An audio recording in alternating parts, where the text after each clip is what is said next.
perdido. Quem que deve comparecer na audiência de instrução da ação de guarda? Vamos lá. Primeiro, partes. As partes devem obrigatoriamente comparecer na audiência de instrução? Bom, depende.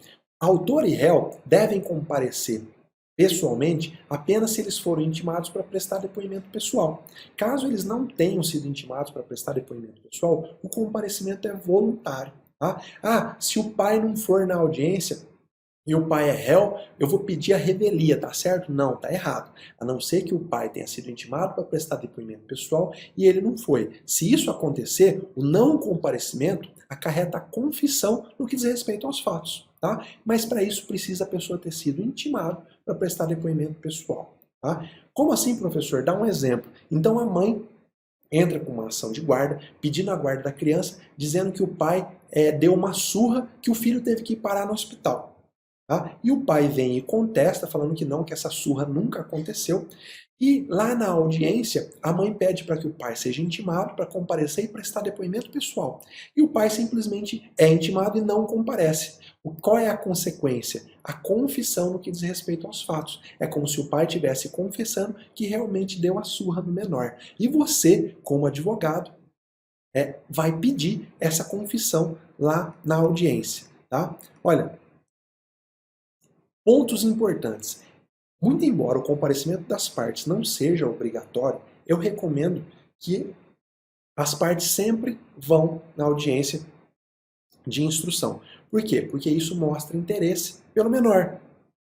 Imagina, o pai entra com uma ação de guarda, chega lá na hora da audiência, que é o ponto mais importante, e o pai simplesmente não vai e nem justifica para o juiz por que ele não vai. Porque às vezes pode ter uma justificativa, né? Mas o pai simplesmente não justifica. Que impressão que você está passando para o juiz? E aqui vem um alerta prático, muito importante. Prepara o cliente emocionalmente. Você, como advogado, tem essa função. O cliente não tem a obrigação de saber como que as coisas vão acontecer. Não deixe que ele se abale por provocações. Às vezes, lá na audiência de instrução, no próprio depoimento pessoal, pode ser que o advogado da parte contrária faça perguntas que vão abalar o psicológico do seu cliente. Se o seu cliente não estiver preparado emocionalmente, às vezes ele vai se demonstrar raivoso, vingativo, pode até ser ofensivo, e isso o juiz leva em consideração na hora de decidir o pedido de guarda. Beleza? Vamos continuar então. Você já sabe quando que as partes têm que comparecer pessoalmente ou não. Agora, e os advogados? Os advogados devem obrigatoriamente comparecer? Olha, eu recomendo que o advogado sempre vá, tá? Mesmo que ele não tenha rolado testemunha. Por quê? Porque a oportunidade que o advogado tem para perguntar para as testemunhas que serão ouvidas, ainda que roladas pela outra parte, e é o ponto-chave do processo. Como que você, como advogado, não vai no ponto-chave do processo, tá? Agora tem um alerta muito importante. Se o autor, por exemplo, arrolou testemunha e o advogado dele não vai na audiência, o juiz pode dispensar as testemunhas. Isso está previsto lá no artigo 362, parágrafo 2º do CPC, tá? É muito importante que você se atente para isso. Essa é a única, vamos dizer assim, penalidade. E aqui tem um alerta prático que eu quero que você anote. Pega seu caderninho, pega sua caneta e anota esse alerta prático. Bom, se você pede para o juiz a designação de uma audiência, arrola as suas testemunhas e você simplesmente não leva as suas testemunhas na audiência e não fala nada, isso pode caracterizar a litigância de má-fé. Por quê? Porque alguns usam esse expediente só para enrolar o processo. Vamos imaginar que o processo tramita numa vara que demora 6 meses para marcar uma audiência. E aí você, espertinho como advogado do réu, fala assim, ó, vamos rolar 3 pessoas, pedir essa audiência para o juiz, chega lá a gente desiste, ou então a gente não leva as testemunhas, só para enrolar o processo mais 6 meses. É muito comum o juiz entender isso como litigância de má-fé, tá? Então, se você estiver advogando para a parte contrária de quem fez isso, lembra de pedir lá na hora da audiência para que o juiz condene a parte que fez isso em litigância de má-fé, tá bom? Alerta prático, muito importante, que você não pode esquecer. Nós falamos já então dos advogados das partes, quem que deve ou quem que não deve comparecer. Testemunha, esse aqui é um ponto-chave. Tá? As testemunhas, como que se dá o comparecimento das testemunhas na audiência da ação de guarda? Bom, você tem que arrolar previamente indicando a completa qualificação. Não vai cair na besteira de não arrolar suas testemunhas e só comparecer com elas lá na data de audiência. Professor, quando que eu arrolo? Eu arrolo na petição inicial, eu arrolo na contestação. Bom, você vai observar a decisão saneadora.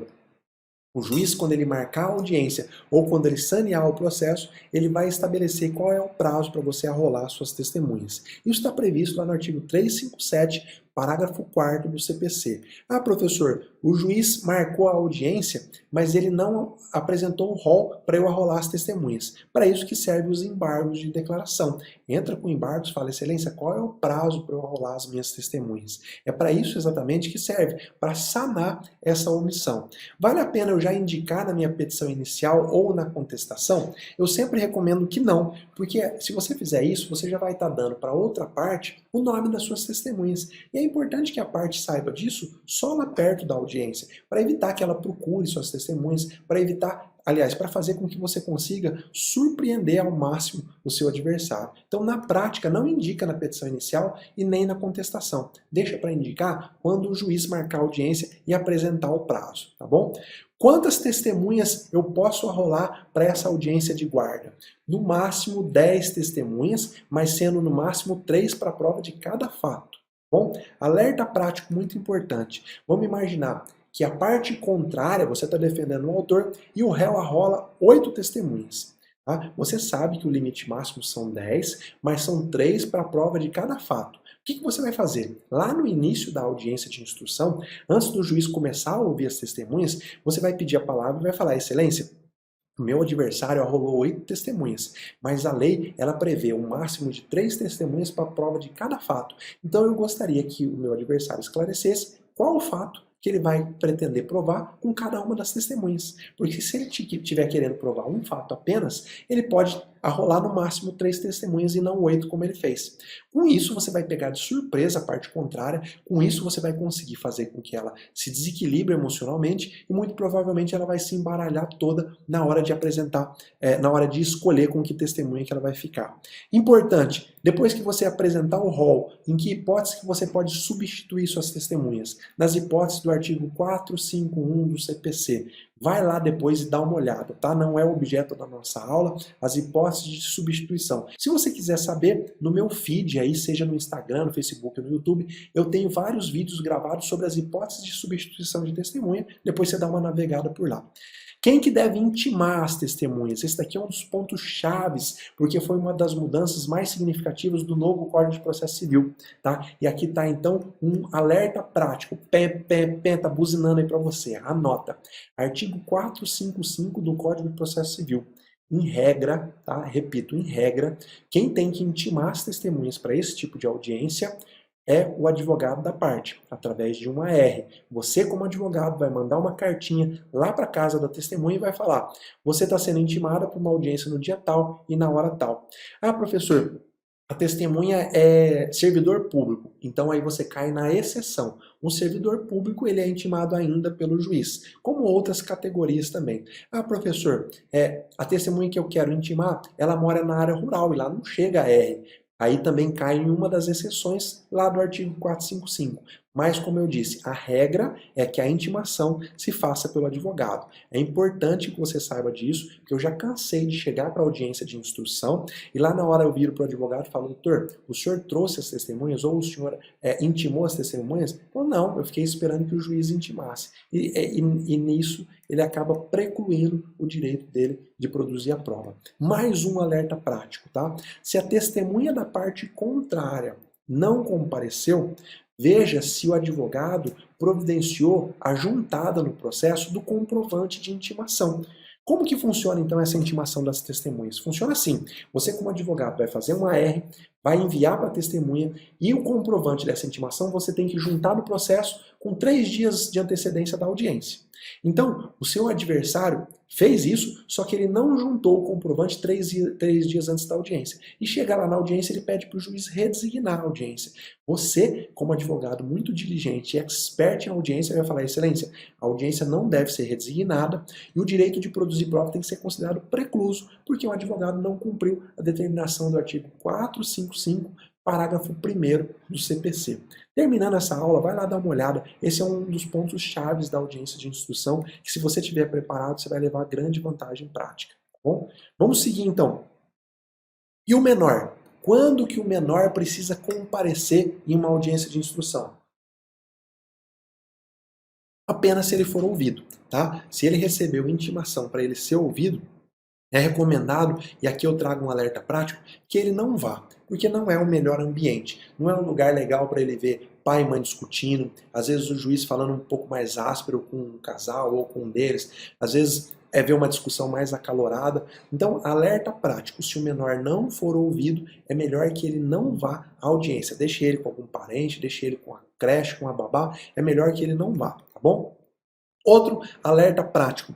Diga ao cliente que ele não deve transferir para o menor a decisão sobre isso, tá? O juiz não gosta disso. Jamais fala assim, ó, quando você estiver lá na audiência ou quando seu cliente está na audiência, ó juiz, eu quero ouvir o menor para que ele fale com quem que ele quer falar.